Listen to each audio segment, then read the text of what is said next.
Film ini mengisahkan Soyojin, seorang gadis pendiam dan lembut dari keluarga sederhana, serta Changs, pria tampan dari keluarga kaya yang memiliki sifat bertolak belakang dengannya. Meski berbeda latar belakang, Changs jatuh cinta pada Soyojin sejak SMA dan terus mengejar cintanya hingga masa kuliah. Tak mampu melupakan Soyojin, Changs bahkan menunggu cintanya selama 6 tahun. Cerita dimulai pada tahun 2015, ketika Soyojin terlihat mencari alamat sebuah tempat. Alur kemudian mundur ke tahun 2007, saat Soyojin pindah ke SMA favorit meski keluarganya menghadapi kesulitan ekonomi dan ayahnya sakit. Orang tuanya berjuang keras agar ia mendapat pendidikan terbaik. Di hari pertama sekolah, Soyojin bertemu Changs secara tak menyenangkan. Changs secara tak sengaja membuat bajunya basah akibat selang air yang pecah. Saat Soyojin memarahinya, sebuah bola baseball hampir mengenainya, tetapi Changs dengan cepat menangkap bola itu. Bukannya meminta maaf, Changs justru tersenyum santai dan pergi begitu saja, membuat Soyojin semakin kesal. Kisah ini menyoroti perjuangan cinta Changs dan perjalanan Soyojin dalam menghadapi perbedaan hidup mereka. Di koridor sekolah, Yojin berkenalan dengan Fua, siswa dari keluarga sederhana yang menjadi satu-satunya teman pertamanya di sekolah. Selain Fua, ada Mengsu, pacar masa kecil Changs yang berasal dari keluarga kaya. Mengsu sering memandang Yojin sebagai saingan dan kerap mencari masalah dengannya. Ia selalu ditemani Songming, temannya yang setia, namun Songming bersikap ramah kepada Yojin. Sementara itu, Zi, teman dekat Changs, dikenal sebagai sosok ceria yang suka bercanda, menambah kehangatan di lingkungan sekolah. Dalam kelas, Fua menyuruh Yojin duduk di kursi belakang Changs. Namun, Changs tiba-tiba pindah ke kursi lain, membuat Yojin harus duduk tepat di depannya. Ketika hasil ujian matematika diumumkan, Yojin mendapat nilai 48, sementara Fua unggul sedikit dengan 52. Changs, yang mendapat nilai sempurna, tampak acuh, tetapi Yojin merasa kesal atas ejekan Fua dan keluar kelas membawa buku. Changs mengira Yojin akan menyontek, merebut buku itu darinya. Namun, ia tanpa sengaja menjatuhkan pembalut yang Yojin sembunyikan di dalam buku. Insiden ini membuat Yojin sangat malu dan berlari keluar, meninggalkan Changs yang merasa bersalah atas tindakannya. Dalam sesi pelajaran berikutnya, Changs mencoba menarik perhatian Yojin dengan memanggil dan melemparkan bukunya ke meja Yojin. Kesal dengan gangguan itu, Yojin sengaja memundurkan kursinya, tanpa sengaja mengenai kaki Changs. Meski kesakitan, Changs tetap diam. Saat Yojin membuka buku itu, ia mendapati soal-soal matematika yang sudah dijawab lengkap oleh Changs. Sore harinya, di atap sekolah, Changs muncul dan menarik rambut Yojin, membuatnya kesal. Ketika Yojin hendak pergi, Changs menawarkan bantuan untuk mengajarinya matematika. Awalnya Yojin menolak, tetapi setelah teringat nasihat guru Wong untuk meningkatkan nilai demi menghargai perjuangannya masuk sekolah tersebut, ia akhirnya setuju. Yojin dan Changs mulai belajar bersama di atap sekolah setiap hari sepulang sekolah. Meskipun terkadang tingkah Changs menyebalkan, Yojin menikmati sesi belajar itu. Usahanya terbayar saat hasil ujian matematika keluar, dan ia berhasil meraih nilai 85, membuatnya sangat bahagia. Changs pun bangga atas pencapaiannya. Sejak itu, hubungan mereka semakin dekat, dan mereka mulai saling memahami karakter satu sama lain. Suatu hari di taman sekolah, Fua mengajak Yojin menonton pertandingan baseball.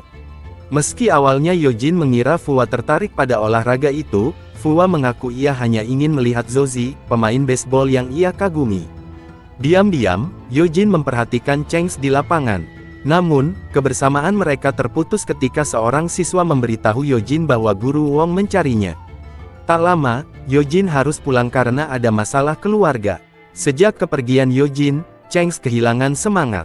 Ia sering melamun, menatap kursi kosong Yojin, bahkan tertidur di kelas. Suatu hari, ia mendapati Fua duduk di kursi Yojin. Fua menjelaskan bahwa Yojin memintanya bertukar tempat dan memberitahu bahwa Yojin telah kembali. Mendengar ini, Changs segera menemui Yojin di asramanya. Dengan antusias, Changs bertanya mengapa Yojin menukar tempat duduk dan apakah ia melakukan kesalahan. Ia bahkan berjanji tidak akan mengganggunya hingga ujian masuk perguruan tinggi selesai. Namun, Yojin meminta Changs pergi.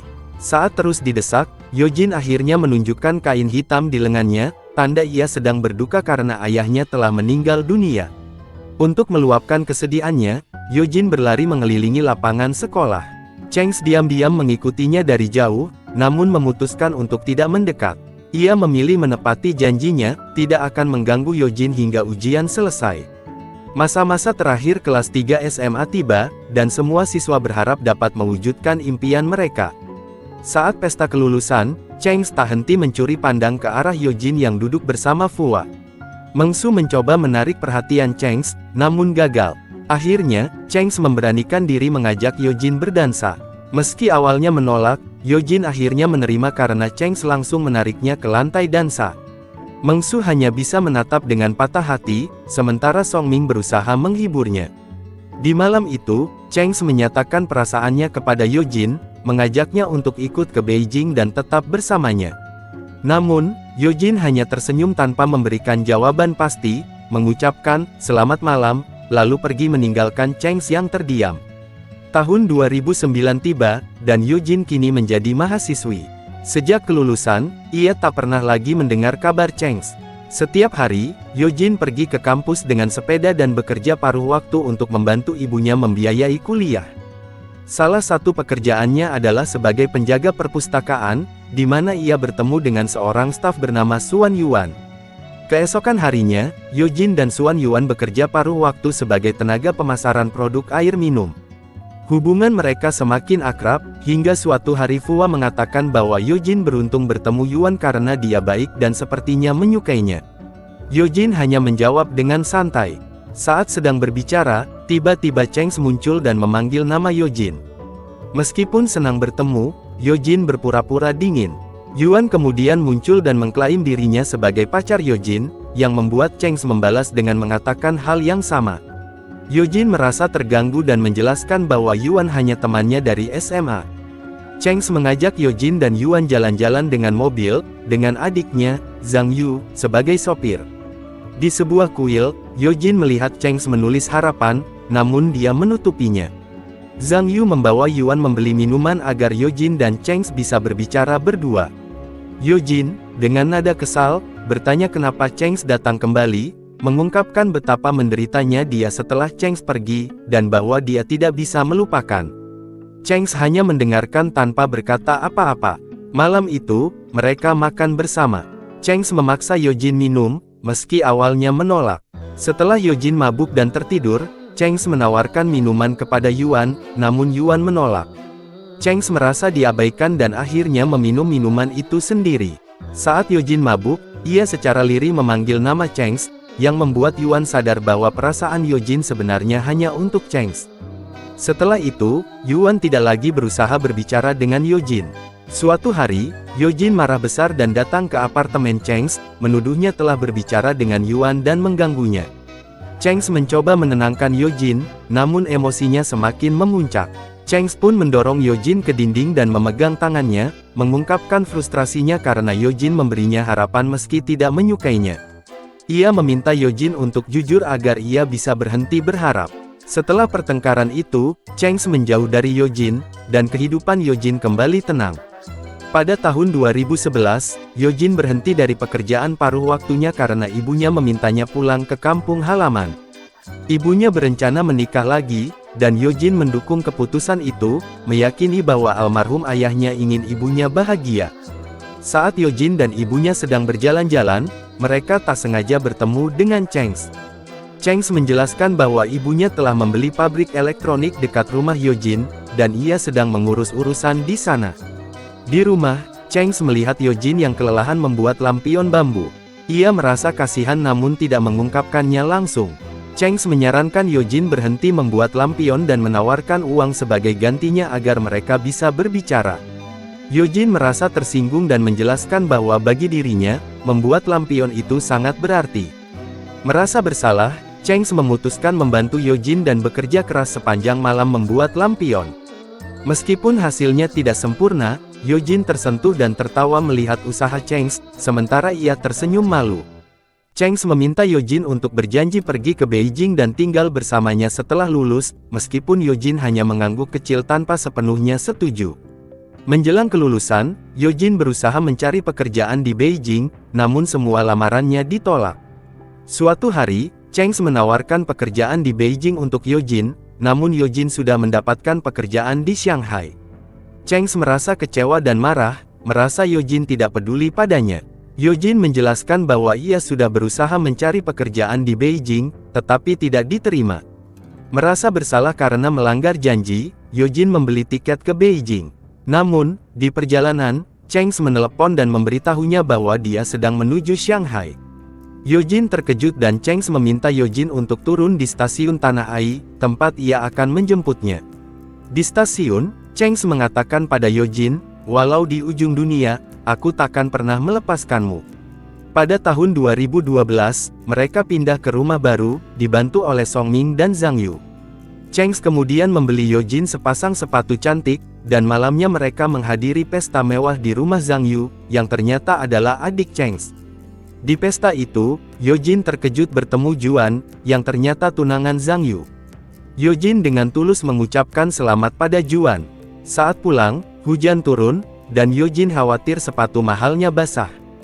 Cheng menawarkan untuk menggendongnya. Yojin bertanya, "Kenapa kau tak pernah menyerah padaku?" Cheng menjawab, "Aku khawatir jika aku menyerah, tak ada yang bisa menerima temperamenmu." Yojin pun bertanya, "Mau menikah denganku?" Cheng menjawab, "Aku berjanji tak akan pernah meninggalkanmu seumur hidupku." Pada tahun 2013, ayah tiri Yojin memberitahukan bahwa ibunya mengidap kanker serviks, meski kondisinya masih dapat dikendalikan. Ia juga mengungkapkan telah menggelapkan uang perusahaan untuk biaya operasi ibunya, yang ternyata milik keluarga Cheng. Yojin terkejut dan mencoba meminjam uang dari teman-temannya, namun tak ada yang bisa membantu. Akhirnya, ia meminta bantuan Juan. Cheng, yang sudah mengetahui masalah Yojin, memberinya sejumlah besar uang, tetapi Yojin menolaknya karena sudah meminjam dari Juan. Cheng marah dan merasa kecewa karena Yojin tidak memintanya terlebih dahulu. Ia bertanya, "Apa aku hanya suatu kesalahan bagimu?" Yojin mencoba menjelaskan kepada Cheng bahwa ayah tirinya yang bekerja di perusahaan Cheng terlibat dalam penggelapan uang, dan ia tidak bisa meminta uang dari Cheng. Namun, penjelasan ini justru membuat Cheng semakin kecewa, dan ia pergi ke rumah Juan untuk melemparkan uang kepadanya dengan marah.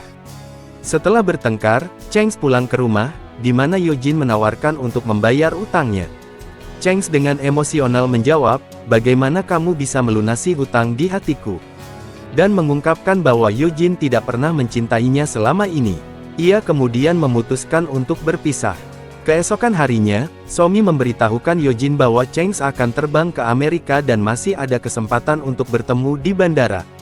Meskipun Cheng berharap ada kabar dari Yojin, ia akhirnya berangkat tanpa mendapat kabar darinya. Pada 2014, setelah berpisah, Yojin merasa sangat kesepian. Ia sering membayangkan Cheng di tempat-tempat yang ia kunjungi dan merindukan kehadirannya. Untuk mengenang mereka, Yojin pergi ke kuil tempat mereka dulu membuat harapan bersama, dan saat membaca harapan Cheng, ia tak bisa menahan tangis. Di tahun 2015, Yojin memutuskan untuk mencari Cheng di Amerika. Setelah bertanya kepada banyak orang dan menempuh perjalanan jauh, Yojin tiba di sebuah hotel, namun ia terkejut melihat Cheng keluar bersama seorang wanita hamil yang ia kira adalah istrinya. Dengan hati yang hancur, Yojin pergi, namun Cheng melihatnya berlari dan mencoba mengejarnya, meskipun gagal menemukannya. Waktu berlalu, dan Yojin kini berada di atap sekolah lama mereka. Tiba-tiba, ia merasakan seseorang menarik rambutnya, dan terkejut melihat Cheng yang sedang mencarinya. Cheng kemudian menunjukkan video wanita hamil yang menjelaskan bahwa Cheng hanya membantunya sebagai teman saat Yojin pergi ke New York. Setelah mendengar penjelasan itu, Yojin merasa sangat menyesal karena salah paham. Mereka pun berpelukan, dan cerita pun berakhir bahagia. Itulah ulasan kita kali ini. Jika kamu punya saran untuk film lain yang ingin kami ulas atau review, tuliskan judulnya di kolom komentar ya.